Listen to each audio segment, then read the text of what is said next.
Hi everyone, this is Abhinav from PhoneBunch and today we are reviewing the Lava Iris 450 color available for about Rs 7,000 in the market. It features replaceable back panels, we'll talk about that. MT6572 chipset with a 4.5-inch FWVGA IPS display.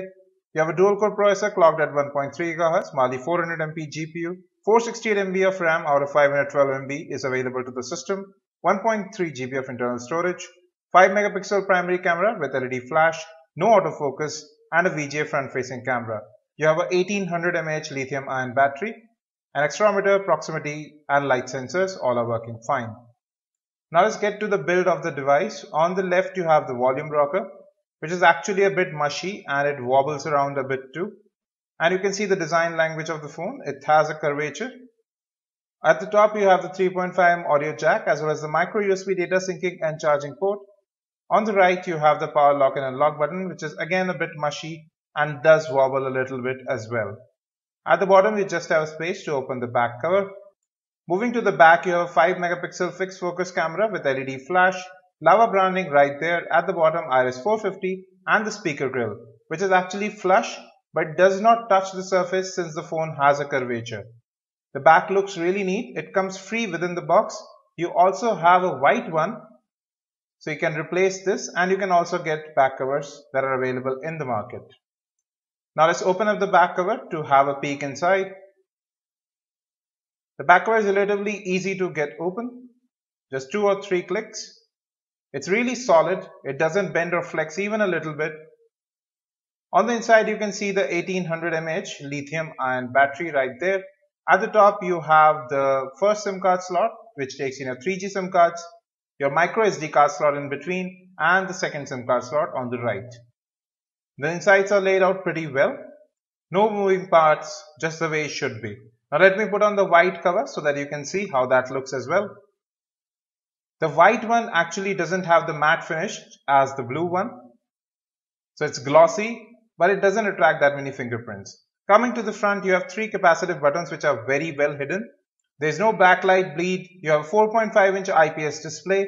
At the top, you have the VGA front-facing camera, sensors, and the main earpiece.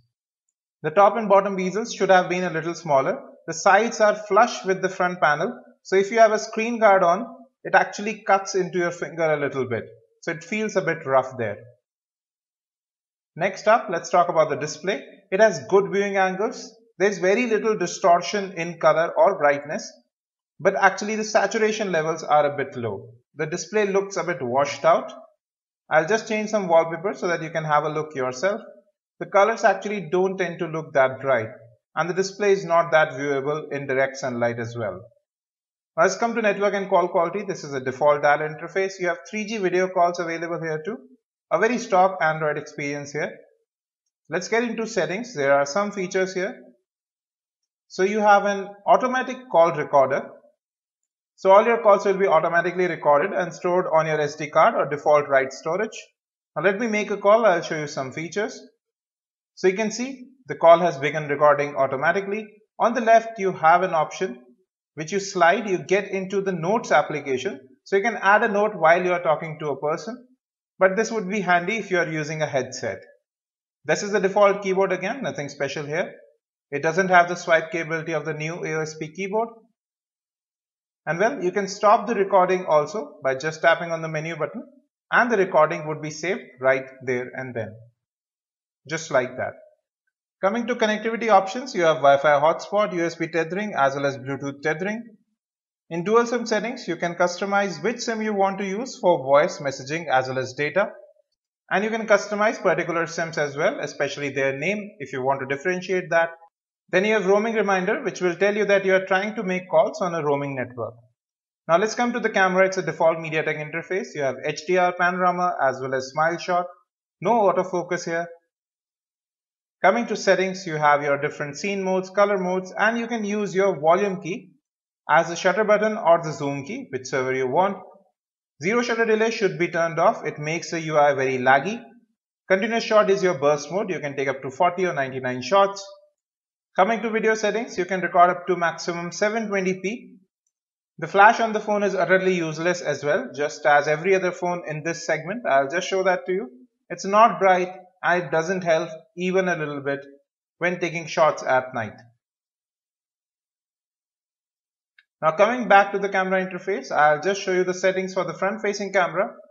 The general settings remain pretty much the same. You have your exposure, colors, scene modes as well as the volume key option. Coming to the camera option specifically, you can take up to VGA picture size, that's 640 by 480, and record VGA videos as well. Now these are some of the samples. On the left you have normal, on the right HDR, colors are oversaturated and most images turn to be out of focus. Even a little shake to your camera makes the images really blurry. You can see close-up shots are absolutely blurry here, oversaturated definitely. Now this is a distant shot. You can see that the colors do look a bit alright. Nevertheless, they are actually oversaturated. The images do look alright, and for this price point, it's actually not that bad a camera. Since there is no autofocus, only distant shots will be okay. Now coming to music, this is your default headset. These look like Apple's older earbuds. These are actually not that good for listening to music. If you just want to accept calls, that's fine. But for listening to music, I will recommend getting your own pair of headsets. So we are using the familiar Play Music app here. No changes. The speakerphone is actually loud enough. It's clear but a bit tinny. You have your widget for the music at the lock screen also. Have a listen.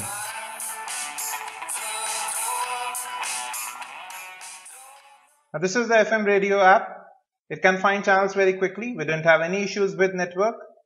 And it has the option to record FM as well, and you can switch to the speakerphone too. Recordings are saved in the default storage. Recordings are quite clear and in stereo quality. Now we are playing a 720p video. Playback is absolutely smooth. There are no issues here, no ghosting, no freezing. Next up, we play a streaming video from YouTube. Hi everyone, this is Avinav from PhoneBunch, and today we will be taking Playback is absolutely smooth. There are no issues whatsoever. So let's begin. And you can see that we are playing in 480p. Now coming to software, this is your default launcher.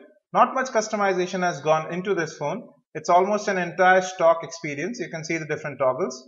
You do have a flashlight option which triggers your flash at the back. It's a handy feature, definitely useful. You would have to use a separate app for that. Let's get back into settings. Very simple layout here. In display settings, you have two new options, scenes and themes. Scenes can be customized with the widgets, app shortcuts as well as wallpaper that you would want on the home screen. Let me set that up. I'll just show that to you. So you see the wallpaper changed, the widgets that were available as well as the app shortcuts. Let's get back. You have an option to change the theme of the phone as well. We changed the different accent colors just like that at the top, the bar. The phone also features some smart motion gestures. Let me show you turn to silence. So as soon as you turn it, the phone turns silent, whether it's an alarm or you are on a call. You can answer a phone by putting it close to your ear, and then you can answer by swing also, which doesn't work most of the time. So all you need to do is shake the phone and the call will be answered. Handy features. Coming to storage, apps and app data are movable to the SD card. You have 1.27 GB of internal storage. You have 1.25 GB of phone storage. USB OTG is not supported. You also have a new power save mode which has to be triggered by you, and you can set what all options should be on when the phone is in that mode. In security options, you have face unlock and voice unlock, which do work fine. Then you can encrypt your device, install apps from unknown sources, that's side loading. And device administrators, you have your Android device manager to locate, erase or lock your phone if it's lost. Coming back to the launcher, you have 5 home screens and that's just about it. You have this weather widget which is actually quite helpful. You can add as many cities as you want. And by just a single flick, you can change which city you want to check the weather for. Coming to the app drawer again, it's absolutely stock. Not many apps come pre-installed, just the basic Google apps. It's a very stock Android experience. Now we have preloaded phonebunch.com. Our mobile website has opened up and you can see there are no issues with scrolling. Getting to a desktop website, you can see here too, no issues with scrolling.